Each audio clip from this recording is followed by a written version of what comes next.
Hello and welcome to a new episode of Anime Collection Updates. It's been a while again and I am back with some pickups. Hopefully you discover new things that interest you too or went under your radar. Let's start with Detonator Orgun.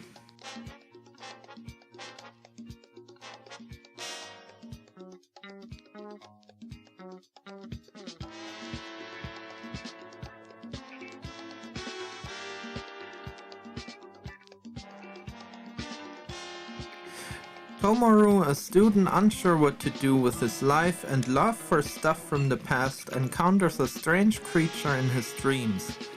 It turns out to be Orgun, a sentient robot that seems to be linked to Tomoru. Soon he meets him in real life, and it turns out that Orgun comes from a war planet which he deserted in disagreement with the heartlessness of his inhabitants.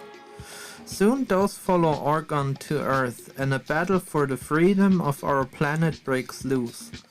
Tomoru and Orgun have to fight together to fend off the invasion. I thought this anime was great.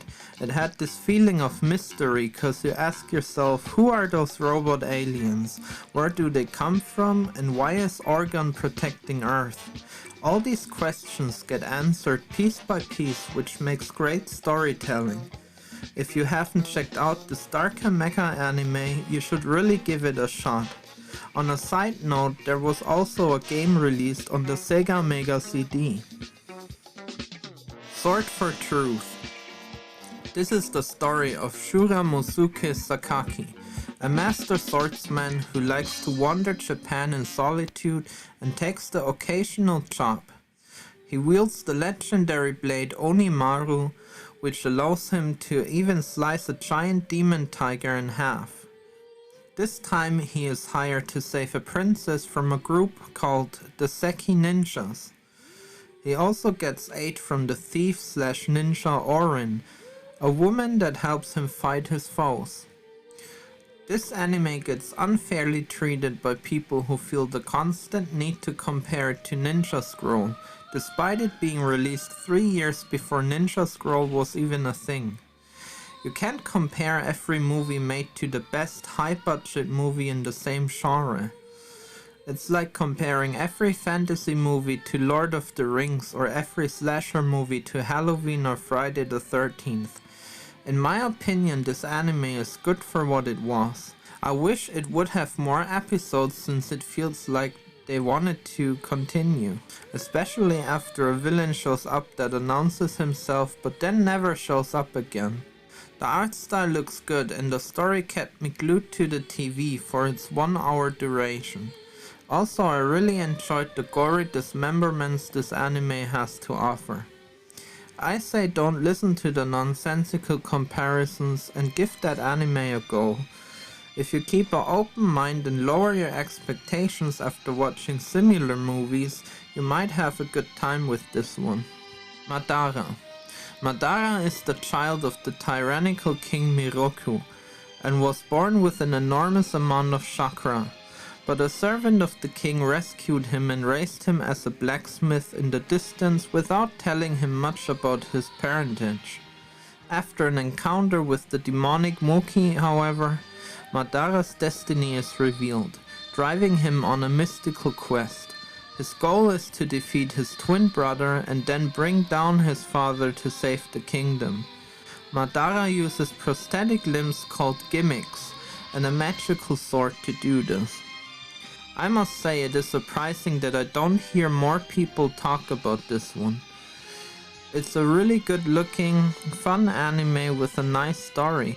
I really like the use of prosthetic limbs as well. It's based on a manga and also has 4 games on the Famicom, Super Famicom and the PC 98. Dark Cat.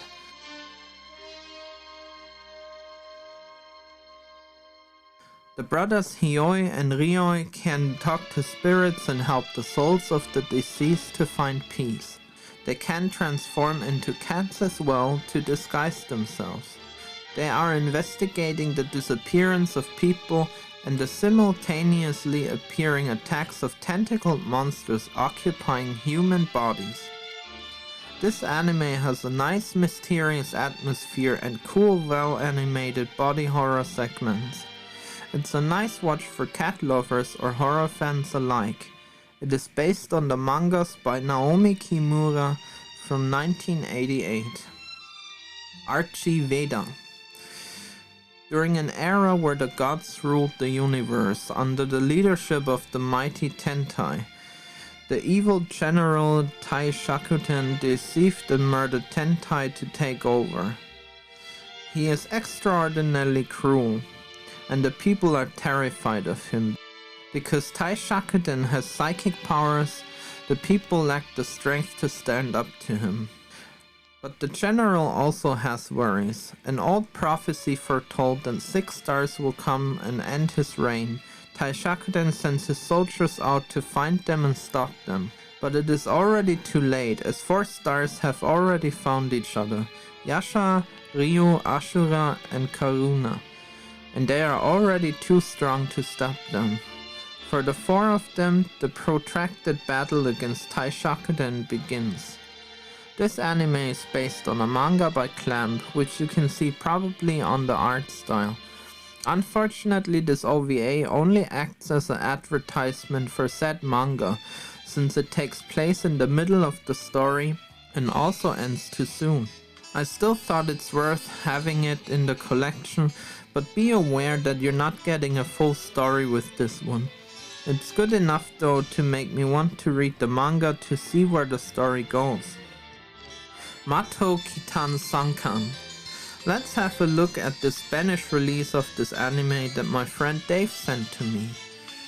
This anime is another case of those who get thrown into the naughty category even though it has more to offer.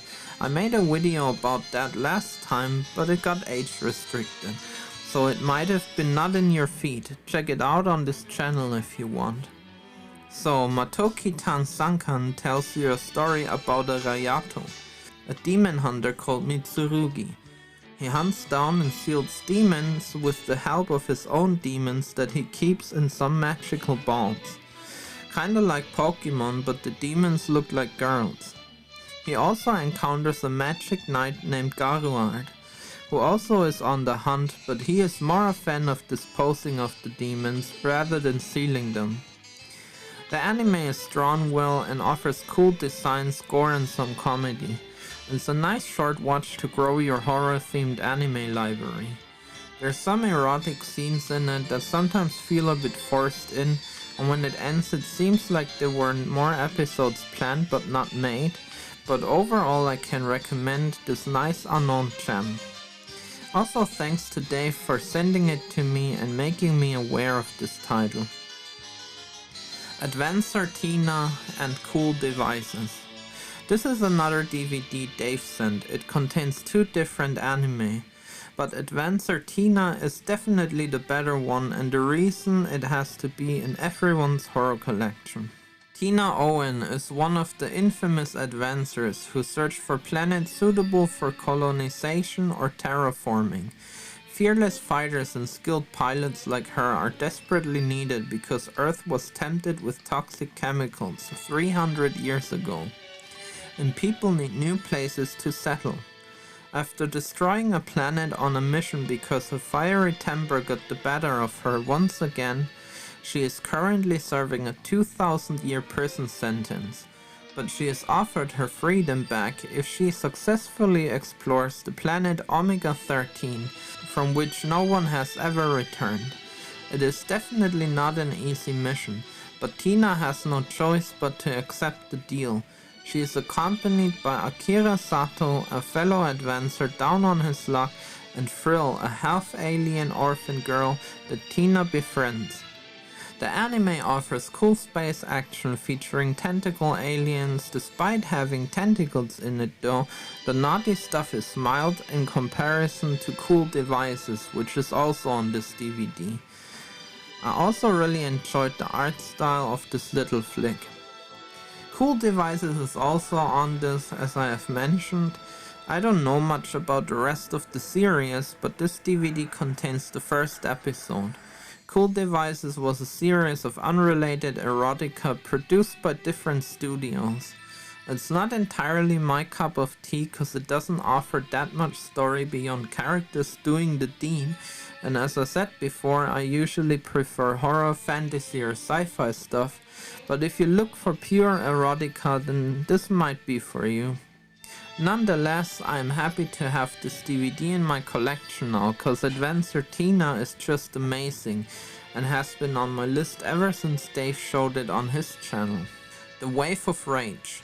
This is a release from the Netherlands. Unfortunately there is no official English one, just a French one and a Japanese one.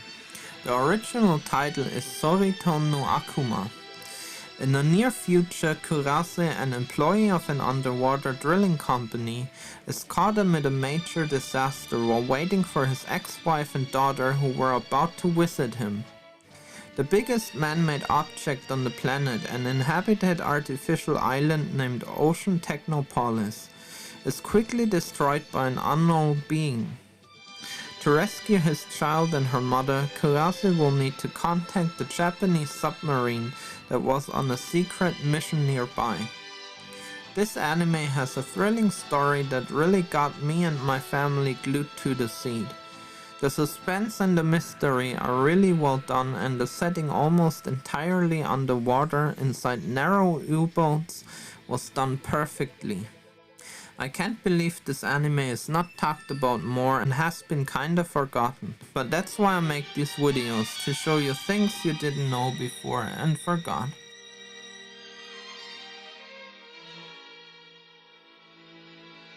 And that brings me to another not widely known anime called Crimson Wolf.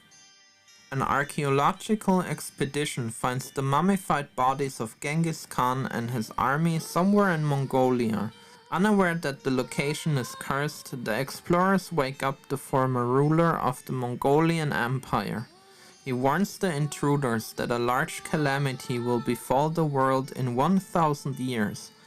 The only ones who can prevent this from happening are 3 people who bear wolf-shaped marks. They must join forces and kill the 3 emperors, so that the Khan's soul can once again sleep for 1000 years. I really like this hidden gem, and thankfully there is an English release of it, although I wish it wouldn't have been a cardboard case. Urotsukidoji 2, The Legend of the Demon Womb. And now we have the second Urotsukidoji media book from Sinistrange. Dr. Münchhausen is determined to enslave the world, which is why he wants to use his late father's death machine to conjure up a monster. Münchhausen's search for a way to eliminate the Overfiend leads him to Takeaki, a young man who was given the blood of his cousin Nagumo in an accident. Takeaki now also begins to develop monstrous powers. Is he destined to become the new king of the demons and thus rise to become the only power that can defeat the Overfiend? This OVA was made after the success of the first one, even though the first one already had a pretty definitive ending. That's why this OVA takes place during the events of the first Urotsukidoji OVA. Sinistrange made a nice media book that features an all-new artwork by Tentacle Master Toshio Maeda. I also have to thank Sinistrange for replacing my copy that someone just stole from me. Anyways, just as I said with the first one, Urotsukidoji is a must-watch for horror fans, and it's no coincidence that it is the most infamous anime from that time. Bastard. Dark Schneider, a powerful warlock freed from years of imprisonment, stands against an army of destruction bent on world conquest and the resurrection of an ancient evil. But Dark Schneider is not protecting the desperate people of Metarikana out of the goodness of his heart.